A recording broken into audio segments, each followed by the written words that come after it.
ہسپتال پہنچتے پہنچتے رات کے 11 بج گئے۔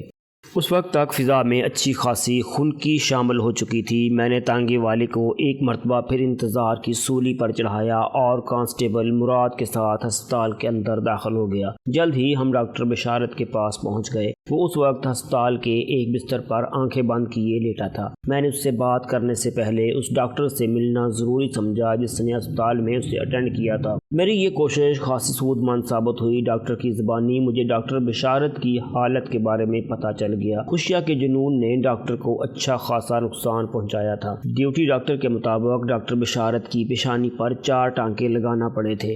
ناک کی ہڈی بری طرح متاثر ہوئی تھی اور خون روکنے میں خاصی دشواری پیش آئی تھی۔ بشارت کی کلائیوں، کوہنیوں اور ہاتھوں پر بھی گومڑ اور نیل کے نشانات پائے گئے تھے۔ یہ سب اس ڈنڈا کاری کا نتیجہ تھا جو خوشیہ کے ہاتھوں عمل میں آئی تھی۔ مریض کی حالت اب خطرے سے باہر ہے، ڈیوٹی ڈاکٹر نے بتایا۔ وہ چاہے تو گھر جا سکتا ہے، ہم نے ضروری ٹریٹمنٹ دے دیا ہے۔ ایک ڈاکٹر کے لیے مریض کا لفظ سن کر مجھے بڑا عجیب سا لگا، تاہم اس حقیقت کو نظر انداز نہیں کیا جا سکتا تھا کہ فی الوقت ایسا ہی تھا۔ بشارت نے ایک ڈاکٹر کی حیثیت سے خوشیہ کو ٹریٹ کیا تھا، پھر اسی کی مہربانی سے وہ ڈاکٹر سے مریض میں بدل گیا۔ میں نے ڈیوٹی ڈاکٹر سے ضروری معلومات حاصل کی اور اٹھ کر ڈاکٹر بشارت کے پاس آ گیا۔ امان اللہ ڈسپینسر بھی اس کے بیڈ کے پاس ہی کھڑا تھا۔ میری آمد کے بارے میں امان اللہ نے ڈاکٹر بشارت کو آگاہ کیا تو اس نے آنکھیں کھول کر میری طرف دیکھا۔ اس کا سر اور ناک پٹیوں سے ڈھکے ہوئے تھے۔ مجھے اس کی حالت پر خاصا ترس بھی آیا۔ چند سوالات سے مجھے اندازہ ہو گیا وہ اس مرحلے سے گزرنے کے قابل ہے۔ میں نے اسے زیادہ پریشان کرنا مناسب نہ سمجھا اور پوچھا، کیا آپ کے بیوی بچوں کو اس واقعے کی اطلاع دے دی گئی ہے؟ میں نے تھوڑی دیر پہلے شہباز کو شاہین آباد بھیجا ہے، ڈاکٹر بشارت نے بتایا۔ وہ میری فیملی کو اپنے ساتھ ہی لے کر آئے گا۔ مجھے آپ کے کمپاؤنڈر عارف نے خاصی تفصیل سے اس حادثے کے بارے میں بتایا ہے، میں نے ٹھہرے ہوئے لہجے میں کہا۔ یہ اپنی نوعیت کا ایک عجیب اور منفرد واقعہ ہے۔ آپ اس سلسلے میں کچھ کہنا چاہیں گے؟ سچی بات تو یہ ہے میں خوشیہ کے رویے کو ابھی تک سمجھ نہیں پایا ہوں۔ کیا آپ اسے پہلے سے جانتے تھے؟ میں نے پوچھا۔ یہ سوال میں نے اس لیے کیا تھا تاکہ کسی رنجش یا دشمنی کا سراغ لگایا جا سکے۔ ڈاکٹر نے بڑی لسانیت سے جواب دیا، میں نے اس بدبخت کو زندگی میں پہلی مرتبہ دیکھا تھا۔ علاقے کے کسی اور شخص سے آپ کی کوئی چپکلش وغیرہ تو نہیں؟ میں یہ جاننا چاہتا تھا کہیں ڈاکٹر کے کسی دشمن نے خوشیہ کو اپنا اعلیٰ کار نہ بنایا ہو، لیکن ڈاکٹر کے جواب نے میرے اس خیال کی نفی کر دی۔ اس نے بڑے وثوق سے کہا، میں ایسے کسی شخص سے واقف نہیں ہوں۔ پھر تو خوشیہ کا رویہ سمجھ میں آنے والا نہیں، میں نے خود کلامی کے سے انداز میں کہا۔ ایک نارمل انسان سے ایسے جارحانہ رد عمل کی توقع نہیں کی جا سکتی۔ وہ نارمل نہیں بلکہ کوئی نفسیاتی مریض تھا، ڈاکٹر نے زہریلے لہجے میں کہا۔ اس کے لیے زیادہ مناسب لفظ مجرم ہے۔ مجھے یقین ہے وہ خطرناک شخص ضرور مجرمانہ ذہنیت رکھتا ہوگا۔ ڈاکٹر کے جواب نے مجھے ایک خاص زاویے سے سوچنے پر مجبور کر دیا۔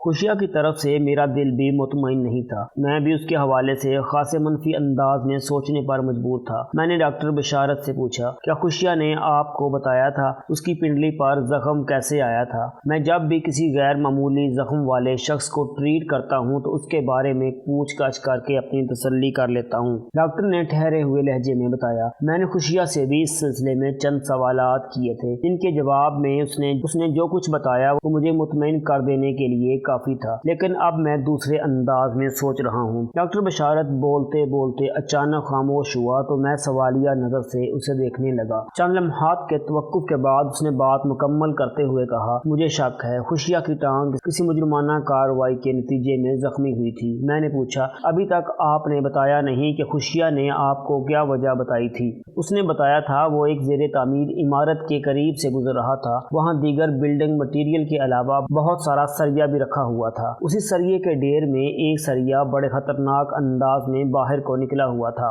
اس کی نظر نہیں پڑی اور وہ سریا اس کے پنڈلی کو زخمی کر گیا۔ بلڈنگ مٹیریل کے حوالے سے عموماً ایسے واقعات پیش آ جاتے ہیں۔ اگر خوشیہ واقعی کوئی مجرم تھا تو اس نے اپنے زخم کی مناسبت سے بڑا معقول جواز پیش کیا تھا، شاید اسی لیے ڈاکٹر کو بھی اس کی بات کا یقین آ گیا تھا۔ میں نے ڈاکٹر بشارت سے استفسار کیا، آپ نے خوشیہ کی ٹانگ کے زخم کو سی کر مرہم پٹی کر دی تھی؟ 6 ٹانکے کوئی معمولی بات نہیں ہوتی، اس کے باوجود بھی اس نے نہ صرف یہ کہ الٹی کلابازیوں کا مظاہرہ کیا بلکہ موقع ملتے ہی وہاں سے فرار بھی ہو گیا۔ اس کی یہ کارکردگی زخمی حالت سے میل نہیں کھاتی۔ آپ بالکل درست کہہ رہے ہیں تھانے دار صاحب، وہ اس بات میں سر کو ہلکی سی جنبش دیتے ہوئے بولا۔ اس کی اس حرکت پر میں خود بھی حیران ہوں۔ میں نے اس کی پنڈلی کے 5 انچ لمبے اور آدھے انچ گہرے زخم پر پورے 6 ٹانکے لگائے تھے اور توقع کر رہا تھا کہ وہ لنگڑا کر بھی بمشکل چل سکے گا، لیکن اس نے میرے کلینک پر ایسی اچھل کود مچائی کہ عقل دنگ ہے۔ وہ لمحہ بھر کو رکا، پھر بات جاری رکھتے ہوئے بولا، جب میں نے اس کے زخم کا معائنہ کر کے ٹانکے لگانے کا فیصلہ کیا تو اس کا کہنا تھا میں ٹانکوں کے چکر میں نہ پڑوں، محض پٹی کر دوں۔ میں نے اسے زخم کی خطرناکی سے آگاہ کیا تو اس نے کہا تھا میں بہت سخت جان ہوں، لوٹ پوٹ کر خود ہی ٹھیک ہو جاؤں گا۔ اس نے ٹھیک ہی کہا تھا۔ مجھے متاثر کرنے کے لیے جب اس نے کلا بازیاں لگائیں تو کہیں سے بھی نہیں لگتا تھا وہ شدید زخمی ہے۔ سخت جانی اور کیا ہوتی ہے تھانے دار صاحب؟ اس نے سوالیہ جملے پر بات ختم کی تو میں نے معنی خیز انداز میں سر ہلاتے ہوئے کہا، ڈاکٹر صاحب آپ فکر نہ کریں، میں خوشیہ کو جلد ہی حراست میں لے لوں گا۔ جب وہ میرے قابو میں آئے گا تو اس کی سخت جانی کا ٹیسٹ بھی ہو جائے گا۔ فکر نہ کریں، آپ کے ساتھ ہونے والی زیادتی کا پورا حساب لیا جائے گا۔ میں نے لفظ ٹیسٹ پر اچھا خاصا زور دیا تھا۔ اس کی آنکھوں میں ایک عجیب سی چمک پیدا ہوئی۔ چند لمحات تک وہ متذبذب نظر سے مجھے دیکھتا رہا، پھر الجھن زدہ لہجے میں بولا، ایک بات ابھی تک میری سمجھ میں نہیں آ سکی کہ جب اس کے بٹوے میں ایک موٹی رقم موجود تھی تو پھر اس نے بل کی ادائیگی میں اتنی حیل و حجت کیوں کی؟ میں بہت سے مستحق مریضوں کا مفت علاج کر دیتا ہوں، اگر میں اس بدبخت سے پیسے نہ لیتا تو بھی مجھے کوئی فرق نہ پڑتا، لیکن پتہ نہیں اس نے اتنا بڑا جھوٹ کیوں بولا۔ جیب میں اچھی خاصی رقم موجود ہونے کے باوجود بھی وہ اسی بات پر اڑا رہا کہ وہ بہت غریب ہے، علاج کے پیسے ادا نہیں کر سکتا۔ یہ نقطہ اس وقت آپ کی اور میری سمجھ میں آئے گا جب وہ نامراد میرے ہتھے چڑھے گا۔ میں نے گہری سنجیدگی سے کہا، پھر پوچھا، ڈاکٹر صاحب آپ کو تو اس کے بٹوے میں جھانکنے کا موقع ملا تھا، کتنی رقم چھپا رکھی تھی اس نے اپنے بٹوے میں؟ اس نے مجھے رقم گننے کی مہلت کہاں دی تھی؟ وہ نفرت آمیز لہجے میں بولا، پتہ نہیں، اچانک اس پر کون سا بھوت سوار ہو گیا تھا کہ اس نے بے دریغ مجھے مارنا شروع کر دیا۔ بہرحال وہ متوقف ہوا، پھر ایک گہری سانس خارج کرتے ہوئے بولا، میرے اندازے کے مطابق کم از کم 2000 روپے تو ہوں گے اس کے بٹوے میں۔ 2000؟ میں نے حیرت بری آواز میں دہرایا، یہ تو اچھی خاصی رقم ہے۔ اس زمانے میں 2000 روپے ایک خطیر رقم شمار ہوتی تھی۔ میں اپنی ان کہانیوں میں اس زمانے اور اس زمانے کا تقابلی جائزہ کئی مرتبہ پیش کر چکا ہوں۔ آج کل کے حساب سے وہ رقم کسی بھی طور 2 لاکھ روپے سے کم حیثیت نہیں رکھتی تھی۔ مجھے گہری سوچ میں ڈوبا دیکھ کر ڈاکٹر بشارت نے کہا، اس نے ایک اور جھوٹ بھی بولا تھا۔ اس کے کہنے کے مطابق وہ آج ہی مویشی منڈی میں پہنچا تھا اور ابھی تک اس نے ایک بھی جانور فروخت نہیں کیا تھا، لیکن بٹوے والی رقم کو دیکھ کر اندازہ ہوتا ہے وہ کافی دنوں سے منڈی میں موجود ہے، اچھا خاصا کاروبار کر چکا ہے۔ میں نے گمبھیر انداز میں کہا، ڈاکٹر صاحب آپ کا اندازہ کافی حد تک درست نظر آتا ہے، اور یہ بھی ممکن ہے اس کے علاوہ کوئی بات ہو، مثلاً اور کون سی بات ہو سکتی ہے؟ اس نے سوالیہ نظر سے مجھے دیکھا۔ میں نے اس کا کندھا تھپکتے ہوئے تسلی آمیز لہجے میں کہا، ڈاکٹر صاحب آپ اپنے ذہن پر زیادہ زور نہ ڈالیں، یہ کام آپ مجھ پر چھوڑ دیں، میں بہت جلد خوشیہ کی اصلیت معلوم کر لوں گا۔ پھر ایک لمحے کو رک کر میں نے اضافہ کیا، اگر وہ واقعی خوشیہ ہے تو؟ جی کیا مطلب آپ کا؟ وہ الجھ گیا۔ میں نے مضبوط لہجے میں کہا، یہ بھی تو ممکن ہے اس نے اپنا نام غلط بتایا ہو۔ ہاں یہ ہو سکتا ہے، وہ جلدی سے بولا، اس کے جھوٹے ہونے میں تو کوئی شک نہیں۔ میں عارف سے خوشیہ کے حلیے، قد کاٹ، جسمانی ساخت اور رنگت وغیرہ کے بارے میں تفصیلاً معلوم کر چکا تھا۔ یہی سوالات میں نے باری باری امان اللہ اور ڈاکٹر بشارت سے بھی کیے اور ان کے جوابات کو ذہن نشین کر لیا۔ اس طرح خوشیہ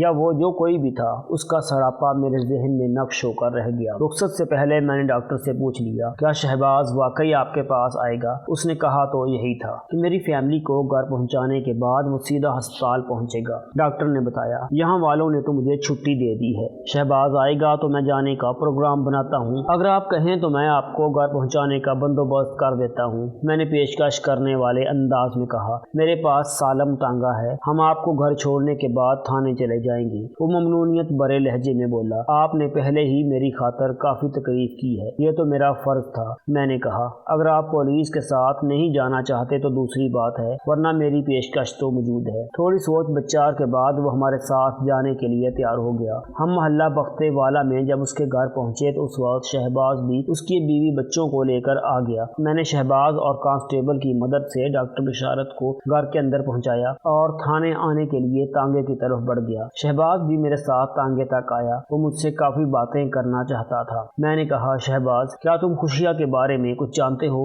نہیں جناب، کچھ خاص نہیں، اس نے جواب دیا۔ ڈاکٹر اور اس کے ڈسپینسر کو جو معلوم ہے اس سے زیادہ نہیں۔ شہباز ایک دراز قامت اور دبلا پتلا نوجوان تھا۔ اعضاء سے چستی جھلکتی تھی۔ اس نے داڑھی بھی رکھی ہوئی تھی۔ میں نے اس سے پوچھا، کیا تم بھی یہاں کہیں قریب ہی رہتے ہو؟ نہیں جناب، میں تھانے والے بازار میں رہتا ہوں۔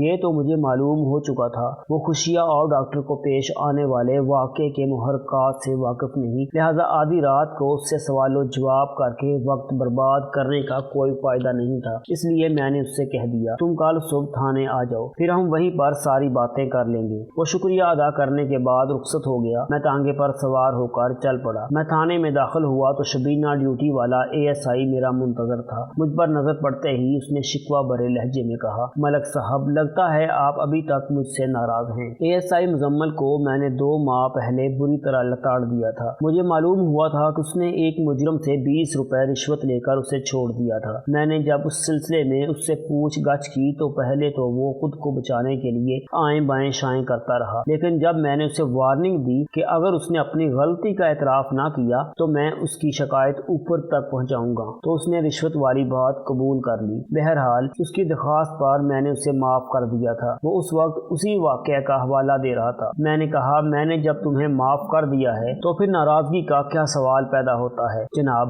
میں محسوس کرتا ہوں کہ اس واقعے کے بعد آپ نے مجھے کوئی ذمہ داری نہیں سونپی، وہ شکایتی لہجے میں بولا۔ اس سے آپ کی خفگی کا پتہ چلتا ہے۔ تم خواہ منفی انداز میں سوچ رہے ہو۔ میں نے صاف گوئی سے کام لیتے ہوئے کہا، یہ ایک اتفاق ہے کہ کسی اہم محاذ پر تم سے کام لینے کا موقع نہیں آیا۔ یہ سچ ہے کہ میں اس واقعے کو فراموش کر بیٹھا تھا اور ASI کے حوالے سے بالکل نارمل انداز میں تھانے داری کر رہا تھا۔ اس نے دل کی بڑاس نکالتے ہوئے شکوہ جاری رکھا، ملک صاحب، آج کل میری رات کی ڈیوٹی ہے۔ ڈاکٹر بشارت والے واقعے میں آپ مجھے بھی تو ہسپتال بھیج سکتے تھے۔ وہ لمحہ بھر کو متوقف ہوا، پھر بات پوری کرتے ہوئے بولا، لگتا ہے آپ مجھ پر بھروسہ نہیں کرتے۔ اگر تم ایسا سوچتے ہو تو یہ تمہاری دماغ کی ٹیڑھ ہے، میں نے ڈانٹ سے مشابہ لہجے میں کہا، اور یہاں تک ڈاکٹر بشارت والے واقعہ کا تعلق ہے تو تم اس سے الگ نہیں ہو۔ میں اپنا کام کر کے آ گیا ہوں، اب تمہاری باری ہے۔ مویشی منڈی جانے کے لیے تیار ہو جاؤ۔ مویشی منڈی؟ اس نے حیرت سے میری طرف دیکھا۔ ہاں، مویشی منڈی،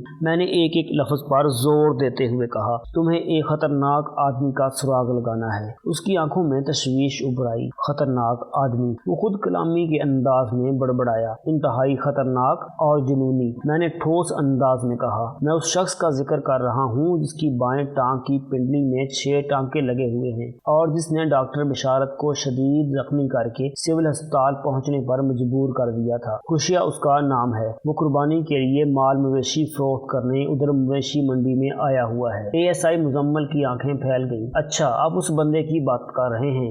تمہیں ڈاکٹر بشارت والے معاملے کو ہینڈل کرنے کا شوق تھا نا؟ میں نے معنی خیز انداز میں پوچھا۔ اس نے اس بات میں گردن ہلائی اور بولا، جی ہاں جی ہاں۔ میں نے اسے خوشیہ کے بارے میں تمام تر تفصیل سے آگاہ کیا اور کہا، تم ابھی روانہ ہو جاؤ، شبینہ ڈیوٹی سمجھ کر یہ کام بھی نمٹا ہی دو۔ ٹھیک ہے جناب، میں جاتا ہوں، وہ ٹھہرے ہوئے لہجے میں بولا۔ یہ بات تو سمجھ گئے ہو نا، تمہیں کیا کرنا ہے؟ میں نے اس کی آنکھوں میں دیکھتے ہوئے پوچھا۔ بڑی اچھی طرح سمجھ گیا ہوں ملک صاحب، وہ پر اعتماد انداز میں بولا۔ آپ نے خوشیہ کا حلیہ بڑی اچھی طرح مجھے ذہن نشین کرا دیا ہے، میں اس کو تلاش کر کے اپنے ساتھ تھانے لے آؤں گا۔ شاباش، میں نے سراہنے والے انداز میں کہا، اس طرح تمہاری کارکردگی کا امتحان بھی ہو جائے گا۔ اور ہاں، میں لمحہ بھر کے لیے رکا اور پھر بات کو آگے بڑھاتے ہوئے کہا، میں یہاں سے اٹھنے کے بعد اپنے کوارٹر پر چلا جاؤں گا، تم سے صبح ہی ملاقات ہوگی۔ اگر تم خوشیہ کو پکڑ کر تھانے لانے میں کامیاب ہو جاؤ تو اسے حفاظت سے حوالات میں رکھنا، کسی قسم کے ٹریٹمنٹ کی ضرورت نہیں۔ میں پہلے اس کا انٹرویو کروں گا، اس کے بعد ہی اس کے بارے میں کوئی فیصلہ کیا جائے گا۔ ٹھیک ہے ملک صاحب، وہ فرما برداری سے بولا، میں آپ کی ہدایت پر عمل کروں گا۔ ASI کے رخصت ہونے کے بعد میں اپنے کوارٹر میں آ گیا۔ اس رات نارمل نیند تو خراب ہو چکی تھی، لہٰذا کافی دیر بعد آنکھ لگی اور اس دوران بستر پر لیٹا ڈاکٹر بشارت اور خوشیہ کے بارے میں سوچتا رہا۔ ڈاکٹر بشارت کے ساتھ جو واقعہ پیش آیا اسے ایک افسوسناک حادثے کا نام دیا جا سکتا تھا، لیکن خوشیہ کے رویے میں جتنا گھماؤ پھراؤ اور الجھنیں تھیں انہیں سمجھنا آسان نظر نہیں آتا تھا۔ کہیں نہ کہیں کوئی گڑبڑ ضرور تھی اور مجھے اسی گڑبڑ تک پہنچنا تھا، اور خوشیہ ہاتھ لگ جاتا تو یہ رسائی بہت آسان ہو جاتی۔ اب دیکھنا یہ تھا کہ ASI کون سا تیر مار کر آتا ہے۔ وہ گیا تو بڑے جوش و خروش سے تھا۔ تو دوستو یہ تھی ہماری آج کی سٹوری۔ جانے سے پہلے اس ویڈیو کو لائک کریں، شیئر کریں، کمنٹ باکس میں اپنی رائے کا اظہار ضرور کریں۔ چینل کو سبسکرائب کر لیں اگر سبسکرائب نہیں کیا تو۔